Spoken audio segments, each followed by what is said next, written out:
اهلا بالتصريحات الجديده للكابتن احمد حسام ميدو والاستاذ المتحدث الرسمي لنادي الزمالك الاستاذ احمد سليمان.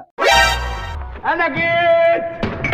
امبارح في وسط ما الدنيا شغاله كده وفي وسط ما الجرعه والحدث التاريخي وناس رايحه تغطي الحدث والنادي الاهلي وجماهير النادي الاهلي مشغوله بالموضوع كله، يطلع كده بتصريح كده غريب عجيب الاستاذ احمد سليمان، واللي طلع قال لك والله النادي الاهلي بيروح كاس العالم للانديه وكل سنه وبيرجع وهو حصاله المجموعه. عندك كلمه طيبه قولها، ما عندكش تغرس خالص.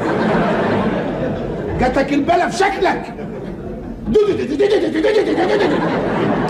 ده غير انه كمان فاجئنا وكمل التصريح وقال لك والزمالك لو راح كاس العالم للانديه فهيرجع ومعاه الفضيه.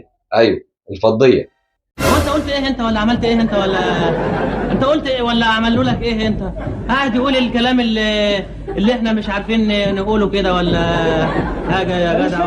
يا استاذ احمد، حضرتك يعني ما تعرفش ان نادي الزمالك لحد دلوقتي كده من 2002 ما اخدش دوري ابطال افريقيا، يبقى ازاي يروح كاس العالم للانديه؟ انا جيت.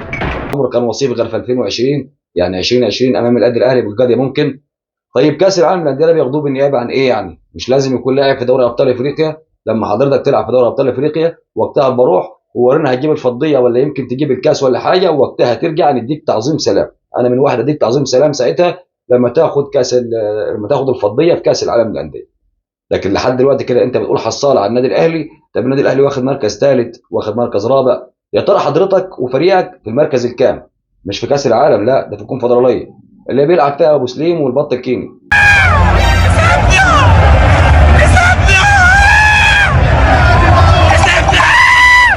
ميدو طالع هو الثاني بتصريح برضه، الثاني بيقول لك ايه، والله انا لو الاهلي استحاله اشجع الاهلي. ايوه استحاله اشجع الاهلي، لو الاهلي ده بيلعب في المريخ عمري ما اشجعه وانا راجل زملكاوي. الله اكبر عليك. ايه الحلاوه دي؟ ايه الحلاوه دي؟ انت اللي ايه اللهم صل على حضرة النبي. لابس البدله وطالع في حدث زي ده وبتتكلم عن مين؟ بتتكلم عن النادي الاهلي. يعني اللي خلاك تروح الحدث ده وتقعد كده وتمام الدنيا ليه تمام معاك وتقول الكلام ده هو النادي الاهلي. بعيد بقى ان احنا كجمهور مش عاوزينك انت اصلا تشجع النادي الاهلي، ولو هتقف عليك بلاش تشجعه. فيعني انا من واحد مش عايزك تشجع النادي الاهلي. والله اي زملكاوي محترم عايز يشجع النادي الاهلي براحته، مش عايز يشجع النادي الاهلي برضه براحته. النادي الاهلي عنده جمهوره اللي يكفيه وزياده. يعني مش عايز اقول لك يعني 60 مليون ولا اكتر ولا اقل، ده في مصر بس، مش منتظرين على واحد يعني. فالامور ما يعني مش تفرق كتير. لكن المشكله في التصريحات اللي بتطلع في الوقت ده ملهاش لازمه. ده غير ان كمان في تصريح ثالث خرج امبارح بيقول لك هو ليه الزمالك ما بيشاركش في كاس العالم للانديه؟ طيب للتوضيح، والمفروض ان هو كاعلامي وعارف الكلام ده وفاهمه اصلا، بس تصريح زي ده بيطلع في الاعلام وفي وسط الحدث ده مش عارف ايه الغرض منه. الراجل ده طالع بيقول ايه يا جماعه؟ يقول لك وليه الزمالك ما يكونش موجود في كاس العالم للانديه مع ان في فرق ضعيفه ونادي الزمالك واخد بطولات اكتر. اول حاجه يا كابتن، هو حضرتك يعني بتتكلم عن الرجاء والوداد. طيب الرجاء يعني كان وصيف في دوري ابطال افريقيا، والوداد كان واخدها السنه اللي قبل اللي فاتت. يعني من الاخر كده الفرقتين دول حضرتك من 2020 لحد دلوقتي واحد منهم حصل على لقب دوري ابطال افريقيا والثاني كان وصيف. يعني من الاخر كده حضرتك الاثنين كانوا موجودين.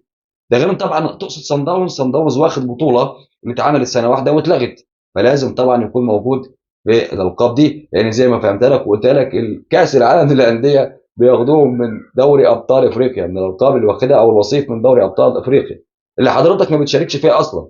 ولسه لحد دلوقتي حضرتك مقتنع تماما ان يعني الكونفدراليه وكاس السوبر الافريقي اقوى من دوري الابطال.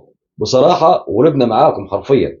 لايك وشير الفيديو يا حبيب اخوك، وتابعنا عشان يصلك كل ما هو جديد. وسلام.